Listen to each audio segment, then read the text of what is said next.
Hello everyone, आज के आमी बानाबो मोचार एक खूब दारुण रेसिपि। आमरा जानी जे मोचा आमादेर हेल्थेर जोन्नो खूब भालो एक न्याचाराल आयरनेर एक सोर्स, जेटा किन्तु आमादेर खूब उपकारी। एटलिस्ट उइकली एक बार मोचार तरकारी किन्तु खाওয়া उचित। तो मोचार तरकारी किन्तु बानाते गेले एकटु बेश टेस्टी ना होले खेते तो भालो लागे ना, ताई मोचार तरकारी आजके बानाबो एकटु नतुन उपाये। तो प्रथमे कि करेছি मोचाटाके केटे एकदम छोटो छोटो करे केटे এটা হলুদ জলের মধ্যে ডুবিয়ে রাখবো, প্রায় আধ ঘন্টা ডুবিয়ে রাখবো। তারপরে আধ ঘন্টা হয়ে গেলে তারপরে আমরা কুকারে দুটো সিটি মেরে দেবো। তারপরে আমি মোচা তৈরি করার প্রিপারেশনটা আমি দেখাবো। তো এখন আমি এইভাবে হলুদ জলে কেটে ভালো করে পরিষ্কার করে ভিজিয়ে রেখেছি প্রায় আধ ঘন্টা। আধ ঘন্টা হয়ে যাচ্ছে, এবার দেখা যাচ্ছে যে আমি এই কুকারের মধ্যে ওই হলুদ জল দেওয়া মোচাটাকে নিয়ে নিয়েছি। হলুদ জলে আধ ঘন্টা ভেজানোর এটাই কারণ যে যাতে মোচাটা থেকে একটু কষ বেরোয়, একটু কষা কষা মতো হয়, সেটা যাতে বেরিয়ে যায়, সেই জন্য ওটা কিন্তু প্রথমে অবশ্যই করবেন। তারপরে এবার আমি যেটা করছি যে কুকারে আধ ঘন্টা পরে আমি এটাকে দুটো সিটি মেরে দেবো। তো মোচাটা বয়েল হয়ে গেছে, বয়েল হয়ে যাওয়ার পর জলটা ছেঁকে আমি এই একটা পাত্রে রেখে দিয়েছি। আর কি উপকরণ লাগবে সেটা একবার দেখিয়ে নিই। সেটা হলো একটু আদা গ্রেট করে নিয়েছি, দুটো কাঁচা লঙ্কা চিড়ে দিয়েছি, আর নারকেল পেস্ট করে দিয়েছি, আর আমি সামান্য আলু দেব। তো এবার কড়াইটা চাপাই, কড়াইতে তেল দিয়ে গরম করি, তারপর আলুগুলো আমি প্রথমে ভেজে নেব। তো কড়াইটা গরম হয়ে গেছে, এবার যেটা করব খানিকটা তেল দিয়ে দেবো। খুব বেশি তেল দেব না, মিডিয়াম তেল দেব, কারণ কলার মোচাটা একটু হেলদি খাবার, আর আমি সবসময় হেলদি রেসিপি পছন্দ করি। আর লাস্টে একটু যেহেতু ঘিও পড়বে, তো তেলটা দিলাম। এবার তেলটা গরম হয়ে গেলে আমি কিছুটা পাঁচফোড়ন, এবার তেলটা দেখা যাচ্ছে গরম হয়ে গেছে, এবার সামান্য একটু পাঁচফোড়ন দিলাম, আর দিয়ে দেবো কটা তেজপাতা,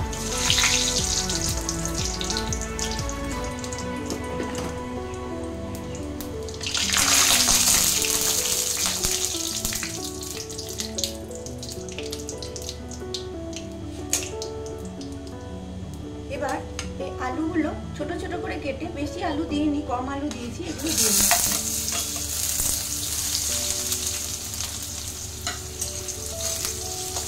এগুলো একটু হালকা ভেজে নেব।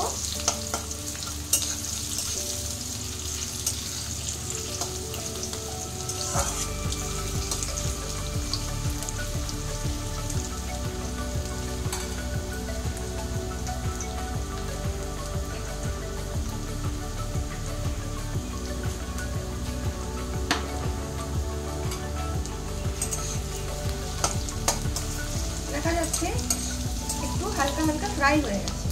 এবার আমি মশলাপাতিগুলো একটু দিয়ে দেবো। এবার এই যে জিরে, এই আদাটা যেটা রেখেছিলাম পেস্ট করা, সেটা দিয়ে দিলাম।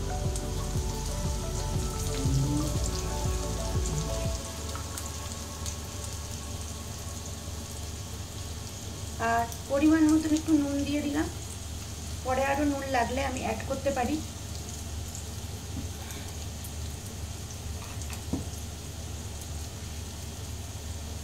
পরিমাণ মতন আমি হলুদ দিয়ে দিলাম,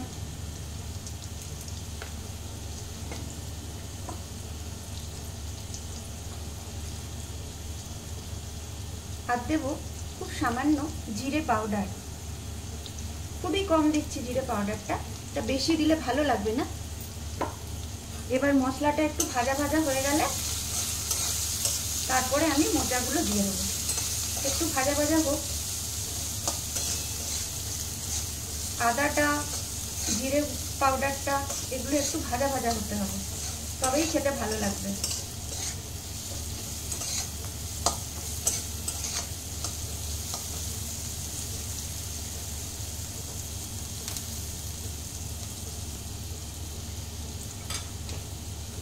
এবার মশলাটা একটু ভাজা ভাজা হয়ে গেছে, আমি কাঁচা লঙ্কা দুটো দিয়ে দিলাম।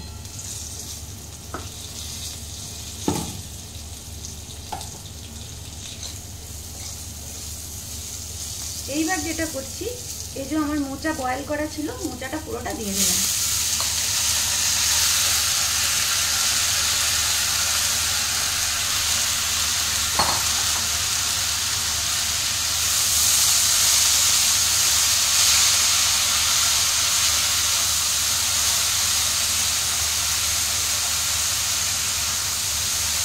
এবার মশলাটা এইভাবে একটু মাখামাখি করে নিতে হবে।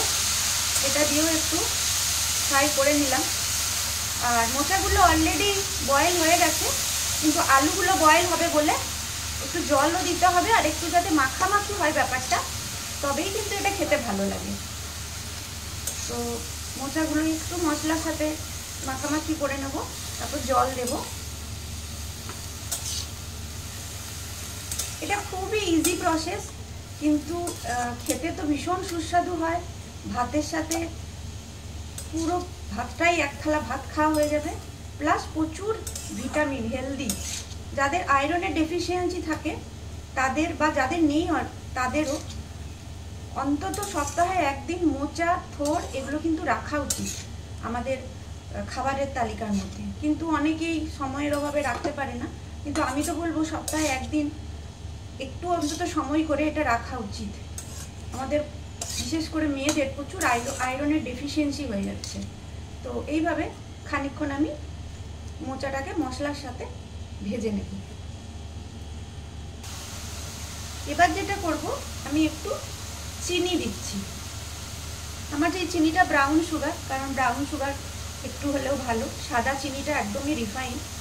তো একটু মিষ্টি মিষ্টি হবে কিন্তু এটা, তবেই খেতে ভালো লাগবে। তো একটু মিষ্টি দিয়ে দিলাম। মিষ্টি দেওয়ার পরে এবারে আমি একটু জল দিয়ে দেবো। জলটা এমনভাবে দেবো যাতে আলুগুলো সেদ্ধ হয়ে যায়, আর এই মোচাটাও কিন্তু মাখা মাখা যেন একটা ব্যাপার চলে আসে। এবার আমি জলটা ঢেলে দেবো।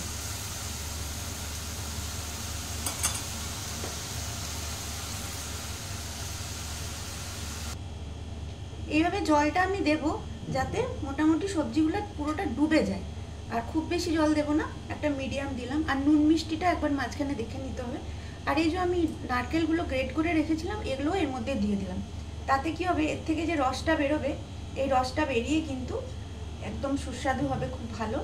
আর লাস্টে এটাও একটু নারকেলটা ভাজা ভাজা করে নেব। তো আমি মোটামুটি নারকেলটাও দিয়ে দিলাম।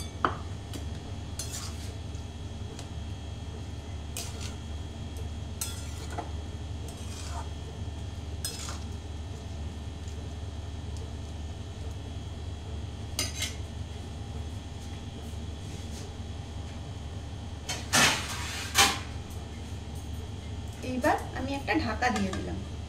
এবার সব মাখামাখি হয়ে গেলে তারপরে আমি আবার দেখাচ্ছি। এবার ঢাকনাটা খুলে আমি একটু দেখে নিলাম যে এটা পুরো সেদ্ধ হয়ে গেছে কিনা। সেদ্ধ হয়ে গেছে, কিন্তু একটু জল আছে, এই জলটাও আবার একটু শুকনো শুকনো হবে। তো আবার একটু এটা ঢাকা দিয়ে দিলাম। মোচা প্রায় রেডি। আমি একটু দেশি ঘি উপর থেকে ছড়িয়ে দিলাম।